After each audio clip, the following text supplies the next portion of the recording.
안녕하세요, 혜리입니다. 학생들이 많이 물어보는 질문들이 있죠. 제일 많은 것 중에 하나가 여러분 바로 일자리에 관련된 내용입니다. 자, 근데 일자리에 관련된 내용은요, 정답이 없어요. 왜냐면 우리가 뭐 특정 국가에 대한 워킹홀리데이 채널이나 어학연수 채널이 아니다 보니까 국가에 대한 내용도 다를 거고 여러분들이 어느 도시를 가는지 혹은 어느 주를 가는지 그런 거에 따라서 다 달라요. 그래서 내가 막상 처해봐야 알 수가 있습니다. 정답은 없지만 여러분들이 가서 상황이 맞닥뜨렸을 때 내가 조금 더 알고 가는 게 좋겠죠. 그래서 오늘부터 일자리에 관련된 내용을 설명을 드려보려고 합니다.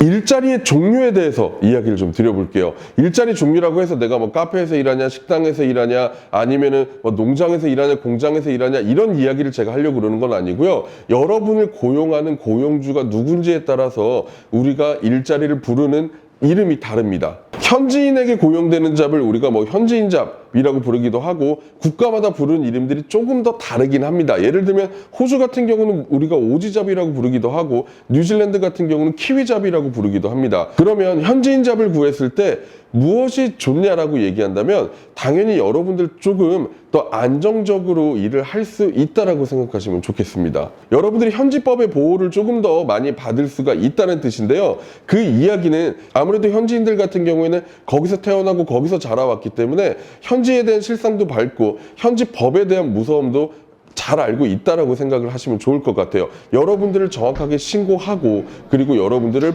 현지에서 보호를 받을 수 있게끔 보험도 가입을 해주면서 일을 시키는 경우들이 많다라고 보면 좋겠습니다. 또 하나는 아무래도 현지인들과 일을 하기 때문에 같이 일하는 사람들이 한국 사람들은 아니겠죠. 그렇다 보니까 우리가 언어를 뭐로 써야 되겠죠? 당연히 영어로 써야 되겠죠. 그래서 영어 실력도 훨씬 더 많이 늘 수 있다라고 생각하시면 좋을 것 같아요. 그렇다 보니까 우리가 현지인 잡을 구해서 일을 했을 때 뭐 돈을 얼마를 떼어 먹었네, 현지인한테 뭐 욕을 들었네, 이런 내용들이 아무래도 상대적으로 적은 건 사실인 것 같습니다. 물론 모든 현지인들이 다 좋냐? 아니요, 절대 그렇진 않겠죠. 다만 확률적으로 조금 더 안정적이고 여러분들이 조금 더 안전하게 일할 수 있다라고 생각을 하다 보니 많은 사람들이 현지인 잡을 선호하는 것 같습니다. 다음은 한인 잡입니다. 워킹홀리데이 비자 홀더들이나 어학연수생들이 한인 잡은 피해야 한다, 이런 얘기들을 많이 합니다. 아마 여러분들이 조금만 검색을 해보셔도 많은 글들과 많은 영상들을 보실 수 있을 겁니다. 그 이유가 사실 현지에서 계속 오래 지내신 분들 같은 경우는 크게 문제가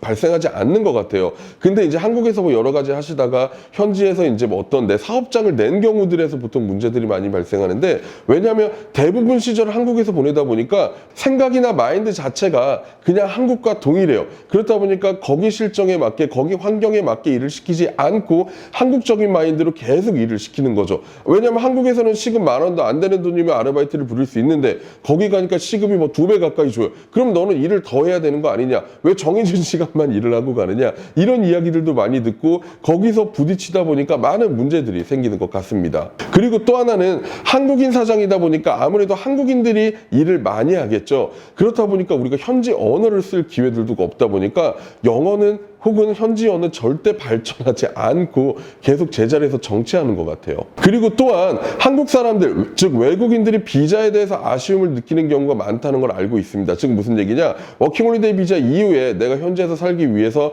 다른 비자를 원한다. 그런 경우에 내가 널 서포트 해줄게. 너 우리 가게에서 일 열심히 해. 그래서 일을 열심히 합니다. 근데 내가 출국날이 다가오는데도 비자 얘기는 결국 없고 나는 비자 스폰을 받지 못한 상태에서 심지어 마지막 달 급여도 받지 못하고 출국하는 경우들도 종종 볼 수가 있습니다. 하지만 이런 문제들은 항상 이야기하지만 모두의 문제는 아닌 것 같아요. 제 학생 같은 경우에는 워킹홀리데이로 갔다가 거기서 사장님하고 굉장히 친해지고 일하는 사람들하고도 굉장히 잘 지냈어요. 그래서 한국에 돌아와서 거기서 일하던 사람들하고 계속 만나고 그 사장님이 한국에 들어오면 일하던 사람들이 모여서 같이 만나기도 하고 정말 이렇게 모임을 이어가는 경우들도 봤거든요. 그럼 이런 일들이 왜 일어나냐? 제가 중국 학생들이나 베트남 학생들하고 이야기를 해보면 그 친구들은 이런 얘기를 해요. 우리는 절대 우리나라 사장님과 일하기 싫습니다라는 이야기를 합니다. 즉 무슨 얘기냐? 중국 학생들은 중국인 사장이 싫고 베트남 학생들은 베트남 사장이 싫다고 이야기를 합니다. 아무래도 자국인이고 그렇다 보니까 훨씬 더 쉽게 대하거나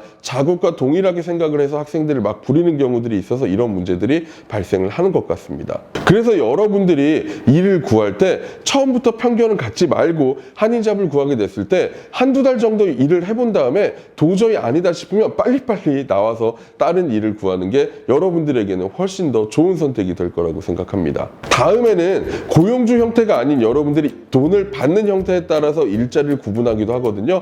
그거에 대해서 이야기를 해볼 테니까 잊지 마시고 구독과 알림 설정 꼭 해주시기 바랍니다. 지금까지 해리였습니다. 감사합니다.